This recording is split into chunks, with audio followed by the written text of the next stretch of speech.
إن مركي أنا كنا مهلكي رجو كتشب بنيني بدن كيسو وحنو صاق الله مال دمر كي كتشب بنيني يعني نوع عقاد كعنو يسام حليلا إن وشبني سما بنا هاي لا يمسل البلابا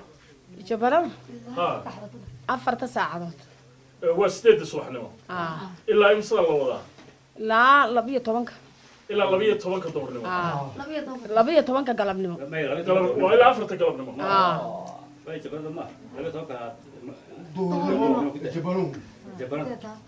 marka la qadeeyo ayaa deedna qayilkina la waa lagu celin hadana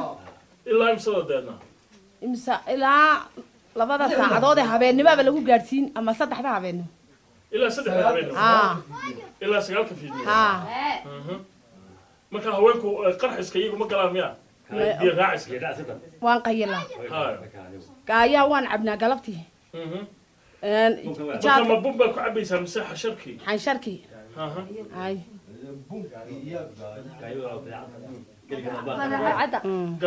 قالي كده ما كان عدي شي شدي لو عبيها اي لبيه tobanka galabnimo la saaraya waxa lagu gaarayaa 6 habeenimo lixda galabnimo la saaraya ilaa 12 dambe marka dumarka oo kale ma asxaabtooda la fariistaan mise qoysku iyaga wada fariistaan may dumarka dumarka ma wada asxaabtooda asxaabtooda inta asxaabtooda okay way aad iyo aad u mahadsantiin damir qaan wanaagsan